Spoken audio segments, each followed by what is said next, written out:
Hello everyone. आवाज़ आ रही है? मुझे नहीं पता आ रही है कि नहीं आ रही, क्योंकि आज मैंने फ़ोन को थोड़ा सा दूर रखा है, क्योंकि मेरे कमेंट में लिखा हुआ आया था कि मैम प्लीज़ दो फ़ोन को थोड़ा दूर रखा करिए, तो मैंने फ़ोन को दूर रख दिया। ठीक है, अगर आवाज़ ना आए तो मेरी गलती नहीं है। ठीक है। अगर आप लोग पहली बार चैनल को विज़िट करें तो चैनल को लाइक ज़रूर कर दीजिए और सब्सक्राइब ज़रूर कर लीजिए। चलते हैं निफ्टी के आज के एनालिसिस पर।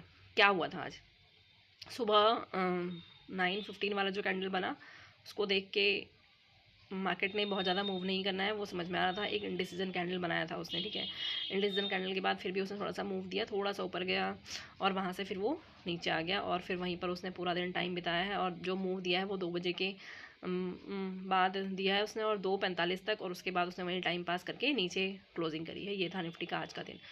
अच्छा देखिए, सुबह ही पता चल गया था कि ये आगे नहीं जाएगा। कैसे पता चल गया था? देखिए, ये जो इसने सुबह जो कैंडल बनाया, पहले 5 मिनट पर देखिए। ठीक है, जो सुबह जो इसका कैंडल था ना, उसी कैंडल को देख के आप समझ जाएंगे कि ये जो है कुछ नहीं करेगा। ये आपको भी समझना है, मुझे नहीं समझ के, मुझे तो समझ में आता है, तो मैं आपको समझाना चाह रही हूँ कि कैसे पता चल जाता है कि हाँ इसने कुछ नहीं करना है। ये जो इसका 5 सुबह का देखिए, आज का 7 मार्च का 5 मिनट वाला कैंडल देखिए। जो 5 मिनट का आपको कैंडल दिखेगा ना, वो कैंडल कैसा है। जब आप 5 मिनट वाला कैंडल दिखेंगे तो आपको समझ में आ जाएगी ये कुछ नहीं करने वाला है। इसने क्या क्या कैंडल बनाया। ठीक है, और इस कैंडल के बाद इसने फिर इसी के अंदर थोड़ी देर टाइम पास किया और उसके बाद ये थोड़ा सा ऊपर गया है। इनडिसीजन कैंडल बनाया इसने 15 मिनट पर। एक तो टाइम आपको ना हर टाइम फ्रेम पर चार्ट को देखना है। जहाँ पे इसे प्रॉपर 15 मिनट में देखोगे तो आपको दिखेगा कि एक क्या करा था इसने। कैंडल जो बनाया 9:15 पर, वो इनडिसीजन कैंडल था। ठीक है, ऊपर से नीचे पूरा खाली। उसके बाद एक रेड कैंडल, उसके बाद थोड़ा सा ग्रीन हुआ, ये ऊपर गया कहाँ तक, 22,601 तक। उसके बाद फिर से यहीं थोड़ा नीचे आकर टाइम पास करा, पूरा दिन यहीं निकाल दिया। और उसके बाद जो है 2 बजे एक मूव दिया है और 2:45 तक चला है। वो मूव पूरा करने में से 45 मिनट लगा दिया। 45 मिनट जब ये ऊपर गया है तो 45 मिनट में ना, मान लो प्रीमियम जो भी बढ़ा होगा वो उसी रेट से कम भी हुआ होगा। जब ऐसे ये धीरे धीरे धीरे धीरे करके मूव देता है तो प्रीमियम तो डीके हो जाता है। ठीक है, उसके बाद फिर लास्ट में एक रेड कैंडल बनी, दूसरी रेड कैंडल बनी और टाटा बाय बाय, यहीं पर मार्केट खत्म हुआ है। अब क्या, अब नेक्स्ट क्या हो सकता है? देखिए, या तो भविष्यवाणी तो हम कर नहीं रहे, हम एनालिसिस कर रहे हैं। ठीक है, भविष्यवाणी एनालिसिस में वर्क होता है। भविष्यवाणी हो सकता है कि सबकी 100% सच हो जाए, जो बाबा बाबा होते हैं। एनालिसिस में होता है कि ऐसा हो सकता है।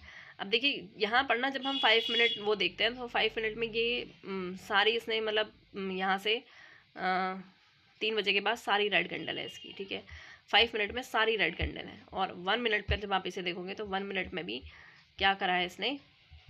1 मिनट में इसकी जो है लास्ट में 2 कैंडल जो है थोड़ी सी ग्रीन है। तो ये देखकर बहुत ज़्यादा मंडे के लिए ऐसा नहीं है कि कुछ बहुत बड़ा गैप अप दिखे यहाँ से, वो नहीं दिख रहा है। और ऐसा भी नहीं दिख रहा है कि बहुत अगर ऐसे बाइंग नहीं नज़र आ रही।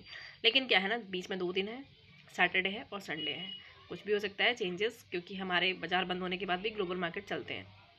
तो उसके बेसिस पे मैं तो हमेशा कहती हूँ BTST तो बिल्कुल मत करना। BTST पता होगा, बाय टुडे सेल टुमारो, वो नहीं करना होता है, क्योंकि वो प्रॉपर गैम्बलिंग जैसा है। मैं तो उसे गैम्बलिंग मानती हूँ कि उसमें हम कुछ नहीं सीख रहे हैं। उसमें क्या है, आज ले लिया, तुक्का लग गया, मंडे को मान लो आपने गैप अप के लिए सोचा है तो गैप अप हो गया तो वेल एंड गुड, और गैप डाउन हो गया तो फिर तो गैम्बलिंग हो ना, 50-50% होता है। तो गैप अप हो, गैप डाउन हो, या अगर साइडवेज खुल गया तो भी आपका नुकसान ही है, क्योंकि वो थीरा डीके में आपका प्रीमियम चला जाएगा।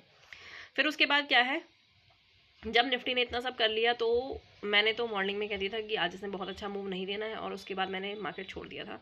छोड़ना इन द सेंस कि मेरी मीटिंग थी और मीटिंग में चली गई थी। उसके बाद जब मैं 1 बजे करीब आई तो फिर मैंने उस 1 बजे ही बोल दिया था कि मार्केट में अच्छे मूव नहीं है, तो मार्केट को लीव कर दीजिए और मार्केट को उसके हाल पे छोड़ दीजिए।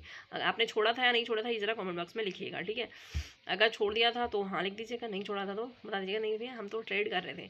अब पता है क्या होता है, ऑप्शन बायर के साथ एक दिक्कत है जो समझनी है, और मैं हमेशा पॉइंट आउट करती हूँ, ऑप्शन बायर ना बहुत ज़्यादा ऑर्डर लगाते हैं। बोलो हाँ या ना, कितने ऑर्डर लगाए थे? हाँ, सच सच बताना। ऑप्शन बायर सबसे ज़्यादा ऑर्डर लगाते हैं, और इस वजह से उनकी ब्रोकरेज कॉस्ट की वजह से ये जो ब्रोकर हैं ये अमीर हो रहे हैं। एक ऑप्शन बायर को ना दिन में मुश्किल से 1 या 2 ट्रेड करने चाहिए, बहुत ज़्यादा कर ली तो 3, उससे ज़्यादा ट्रेड नहीं करनी चाहिए। पूछो क्यों? क्यों का जवाब ये है कि जब आप ट्रेड लगाते हो तो ऑप्शन बायर को प्रॉफिट होगा या नहीं होगा वो तो बात की बात है, लेकिन लॉस होगा और साथ ही साथ कॉस्ट लगेगी, ये 2 चीज़ें सर्टेन हो जाती है। तो इसीलिए ऑप्शन बायर को कोशिश करनी चाहिए कम से कम अपनी कॉस्ट को मिनिमाइज करके रखें, बार बार ट्रेड ना ले। बार बार ट्रेड लेने से क्या होगा, आपका ब्रोकरेज कॉस्ट बढ़ती जाएगी। मेरे एक नोन टू थे क्लाइंट, उन्होंने बोला कि लास्ट मंडे उन्होंने 20 ऑर्डर्स लगाए। मैंने पूछा सर क्यों लगाए? कहते हैं कि लग रहा था कि मार्केट ऊपर जाएगा, और उस 20 ऑर्डर लगाने की वजह से उनकी कॉस्ट कितनी हो गई थी, 1600 रुपये उनकी कॉस्ट हो गई थी। हालांकि उन्होंने उस दिन कमाया भी, उन्होंने उस दिन 4000 रुपये कमाए, फ़ायदा क्या हुआ, 1600 रुपये तो ब्रोकर को दे दिए। ठीक है, ओवरऑल पॉजिटिव था, मैं नहीं कह रही कि नेगेटिव था, लेकिन क्यों लगाने हैं इतने ऑर्डर, कम ट्रेड करिए, कैपिटल को सेव करिए।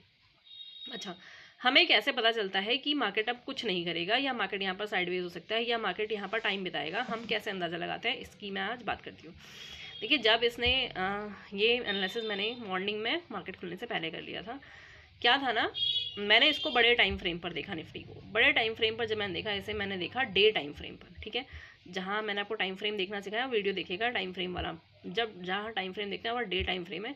डे टाइम फ्रेम पर इसलिए जाके जब आप देखेंगे इस चार्ट को, तो आप देखेंगे जहाँ पर आज अभी निफ्टी खड़ा है, यहाँ पर इसने 3 दिन बिताए हैं। ठीक है, कौन कौन सा दिन, 24/5, देखो मैं दिन भी बता रही हूँ। और अगर ये आज आपका होमवर्क है, आप लोग भी सर डे टाइम फ्रेम पर देखना और बताना इसने कहाँ पर कैसे कैसे दिन बिताए हैं, और उसकी ना मुझे स्क्रीनशॉट भेज देना। ठीक है, कैसे भेजोगी, मैं आज ना अपना व्हाट्सएप नंबर जो है इस पर वो पिन कर दूँगी, लगा दूँगी, सो दैट कि आप उसमें मुझे दिखा सको अपना होमवर्क। ठीक है, तो देखो इसने यहाँ पर 24 तारीख बिताई, 25 तारीख और 26, सॉरी 27 तारीख। ठीक है, 24, 25 और 26, 27, 20 ने यहीं पे पूरा कर दिया था।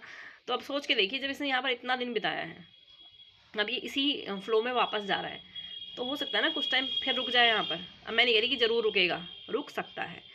मान लो आप किसी रोड से एक डेस्टिनेशन पर गए, जाते समय वहाँ 3 ब्रेकर पड़े थे, तो वापस आते समय भी 3 ब्रेकर पड़ेंगे, ये मान कर रखिए। हाँ, ये हो सकता है कि जब आप जा रहे थे तो ट्रैफिक कम था और आपको अकॉर्डिंगली टाइम लगा, और जब वापस आए थे तो ट्रैफिक और कम था, या आपकी स्पीड इतनी ज़्यादा थी कि आपने एक फ़्लो में बाइक भगा ली या एक फ़्लो में कार भगा ली और वहाँ से निकल गए। तो वो जो फ़्लो वाला चीज़ है वो तो हमेशा बना रहता है, लेकिन हमारा परसेप्शन जो है ये देख के हम पता करते हैं कि पहले यहाँ पर कितना टाइम रुका है, तो अब कितना टाइम रुक सकता है, रुकेगा। वॉल्यूम देख लेते हैं, OI देख लेते हैं, बहुत सारी चीज़ें हैं। फ़िलहाल आज के लिए क्या है कि आपको बताना है कि डे टाइम फ्रेम पर आपने इसे देखा, और अगर देखा है तो स्क्रीनशॉट मुझे भेज देना है, मैं व्हाट्सअप यहाँ पर नंबर दे दूँगी। कि बहुत सारे लोग होते हैं जो कहते हैं कि हमें कनेक्ट करना है, तो व्हाट्सएप पे अगर वो चाहें कोई बहुत अर्जेंट क्वेरी है तो व्हाट्सएप पर डाल सकते हैं। ठीक है, अगर वीडियो अच्छा लगा है, रेलेवेंट लगा है, समझ में आया है, और अब क्योंकि आज फ़ोन थोड़ा दूर है, तो लाइक कर देना, एक कमेंट कर देना, थोड़ा सा चैनल को सपोर्ट करिए, कम से कम 500 सब्सक्राइबर कंप्लीट करवाइए। देखिए मैं वेट कर रही हूँ कब 500 सब्सक्राइबर कंप्लीट होंगे, और वो जो है कम हो रहे हैं, बढ़ना तो आप लोग शेयर नहीं कर रहे, बढ़ेंगे तो नहीं, लेकिन कम से कम तो ना हो, लेकिन वो कम हो रहे हैं। चलिए कोई बात नहीं, कोशिश करिएगा कि चैनल को लाइक करिए, शेयर करिए और मुझे थोड़ा सा सपोर्ट करिए। Thank you very much.